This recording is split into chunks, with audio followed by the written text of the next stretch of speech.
नाज़रीन इकराम, अस्सलाम वालेकुम वरहमतुल्लाहि वबरकातुहू। उम्मीद है आप तमाम हज़रात खैर आफ़ियत से होंगे।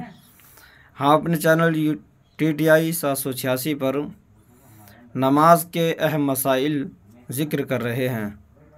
कल की वीडियोज़ में हमने इस्लाम के 6 कलमे और ईमान मुजमल और मुफस्सल बताया। आज नमाज के जो शराइत हैं उनको हम बयान करते हैं, बितफ़सील यानी खुलासा करके ज़िक्र करते हैं। नमाज के लिए कुछ शर्तें जिनको पूरा किए बगैर नमाज नहीं हो सकती।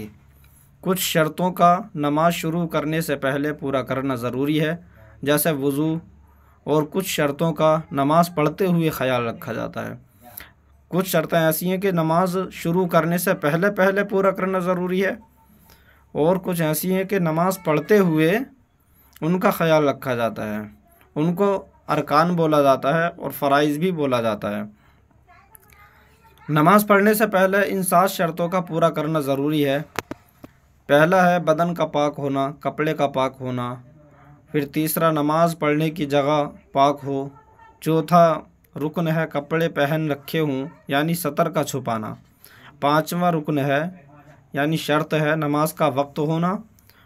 और 6ठा रुकन है क़िबले की तरफ मुँह करना।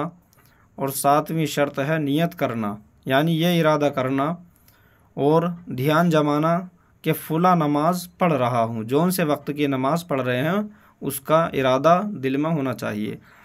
अब सबसे पहली शर्त का खुलासा। बदन पाक करने के लिए अगर नहाने की ज़रूरत हो तो गुस्ल कर लीजिए, या बदन पर गंदगी लगी हो तो धो लीजिए। गुस्ल करने की तरकीब यह है, पहले पाक साफ़ पानी लीजिए, फिर दोनों हाथ धोइए, इस्तिंजा कीजिए, बदन पर से गंदगी अगर लगी हो तो धो डालिए, फिर वज़ू कीजिए। अगर रोज़ा ना हो तो कुल्ली के साथ गरारा भी कीजिए। फिर सारे बदन पर 3 मरतबा पानी डालिए। याद रखिए, गुस्ल में कुल्ली करना, नाक में पानी पहुंचाना और बदन पर पानी डालना ये फ़र्ज़ है। अगर ये तीनों चीज़ें अदा हो गईं तो फ़र्ज़ अदा हो जाएगा और गुस्ल हो जाएगा।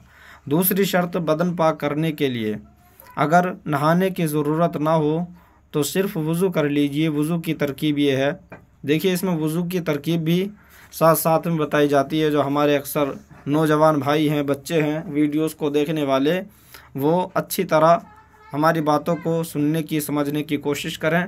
और अगर कहीं कोई बात समझ में ना आए तो कमेंट में कृपया करके आप सवाल कर सकते हैं।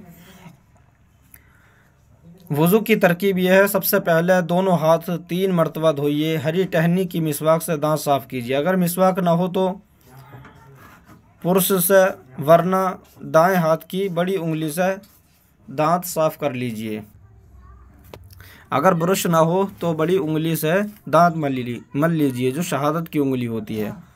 फिर पूरे चेहरे पर 3 मरतबा पानी डालिए। इसका ख्याल रखिए कि पेशानी के बालों से थोड़ी के नीचे तक और कानों की कनपट्टियों तक कोई ज़रा सा बाल बराबर भी हिस्सा खुश्क ना रहे, वरना वज़ू ना होगा।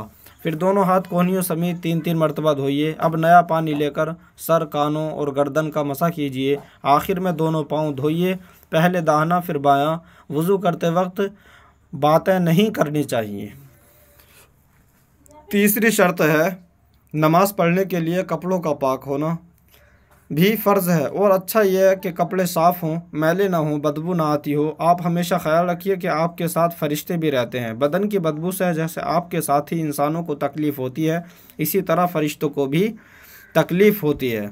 और फिर गंदे कपड़ों में, मैले कुचेले कपड़ों में नमाज़ पढ़ना, जो काम के कपड़े होते हैं, मकरूह तहरीमी है। नमाज पढ़ने की जगह का पाक होना। चौथी शर्त, ज़मीन पर कोई पाक कपड़ा बिछा लीजिए। गंदगी के पास या गंदी ज़मीन पर नमाज नहीं पढ़नी चाहिए। सूखी ज़मीन पाक मानी जाती है। लान पर भी आप नमाज पढ़ सकते हैं। नमाज के लिए मुनासिब कपड़े पहनना भी ज़रूरी है। मर्द के लिए नाप से नीचे घुटने तक बदन का ढकना फ़र्ज़ है, और औरत के लिए हाथ, पाँव और मुंह के अलावा सारा बदन ढकना फ़र्ज़ है। जिस हिस्से का छुपाना फ़र्ज़ है उसी को सतर कहते हैं। 5वीं शर्त, नमाज का वक्त भी नमाज पढ़ने के लिए ज़रूरी है। यानी जिस नमाज के लिए जो वक्त रखा गया है उसी वक्त ये नमाज पढ़नी चाहिए। वक्त से पहले पढ़ने سے نماز نہیں ہوگی اور دوبارہ پڑھنی پڑے گی۔ وقت کے بعد نماز قضا ہو جاتی ہے، جس کا ثواب وقت پر پڑھی گئی نماز کے برابر نہیں ہوتا اور وقت پر نہ پڑھنے کا گناہ بھی ہوتا ہے۔ یہاں ایک اہم مسئلہ میں اپنے نوجوان بھائیوں کے لیے ذکر کر دیتا ہوں، وہ یہ ہے کہ جب جماعت نکل جاتی ہے تو کچھ لوگ اپنے ذہن میں یہ خیال رکھتے ہیں، اپنے دل و دماغ میں، کہ جب جماعت نکل گئی تو نماز کا وقت ہی نکل گیا، اب ہم سے نماز چھوٹ گئی، تو وہ یہ سوچ اور وچار رکھ کر نماز نہیں پڑھتے ہیں۔ ایسا نہیں، بلکہ جماعت نکل گئی، جماعت کا وقت تو 5-10 منٹ کا ہوتا ہے، اور نماز کا وقت، کسی نماز کا وقت لگ بھگ 2 گھنٹہ 2.5 گھنٹہ، کسی نماز کا وقت 1 سے 1.5 گھنٹے تک رہتا ہے۔ تو جماعت نکل جانے کے بعد میں آپ کو وقت ملا ہے، آپ مسجد آ گئے یا گھر پر ہیں یا اپنی دکان مکان کہیں پر بھی ہیں، نماز ضرور ادا کیجیے وقت پر۔ چھٹی شرط، نماز پڑھتے وقت قبلہ کی طرف منہ کرنا بھی لازمی ہے۔ اگر منہ قبلہ کی طرف نہ ہوگا تو نماز ہی شروع نہ ہوگی۔ ہندوستان پاکستان سے قبلہ مغرب میں ہے، مسلمانوں کا قبلہ خانہ کعبہ ہے، خانہ کعبہ شہر مکہ میں ہے اور مکہ مکرمہ عرب میں ہے۔ جو ہمارے پاکستان کے آڈینس ہیں، ناظرین کرام ہیں، ان سے میری گزارش ہے کہ ذرا اپنے ملک میں امن و امان اور اصلاح کرنے کی کوشش کریں اور سدھار پیدا کرنے کی کوشش کریں۔ وہاں فتنے فساد اور جعلی پیر بہت سارے ہم نے یوٹیوب ویڈیو پر اور سوشل میڈیا پر ہم نے بہت زیادہ دیکھے ہیں، تو ذرا اصلاح کرنے کی کوشش کریں۔ 7ویں شرط ہے، مسلمانوں کی تمام عبادتوں کی طرح نماز میں بھی نیت کرنا فرض ہے۔ اگر آپ نیت کیے بغیر نماز پڑھ لیں گے تو نماز نہ ہوگی اور اس نماز کو دہرانا بھی آپ کے لیے لازمی ہوگا۔ کسی بھی کام کرنے سے پہلے اس کا خیال دل میں آتا ہے، اسی کو نیت کہتے ہیں۔ دل کے پکے ارادے کو نیت کہا جاتا ہے۔ مقصد یہ ہے کہ آپ کے ذہن میں یہ بات صاف ہو کہ آپ کس وقت کی کون سی نماز ادا کر رہے ہیں، کتنی رکعت والی اور کس کے لیے نماز پڑھ رہے ہیں۔ مثلا 5 فرض نمازوں میں ہم ہر ایک نماز کا نیت کا طریقہ بھی اور جو ضروری باتیں ہیں وہ بھی آپ کے سامنے انشاءاللہ جلد از جلد رکھیں گے۔ ویڈیوز زیادہ لمبی نہ ہو، اس لیے ہم بات کو ختم کرتے ہیں۔ 7 شرطیں ہم نے ذکر کر دی ہیں۔ اب انشاءاللہ جو نماز کے واجبات ہیں، سنتیں ہیں، وضو کے مستحبات ہیں، مکروہات ہیں، ان سب کو ہم ریگولر ذکر کریں گے۔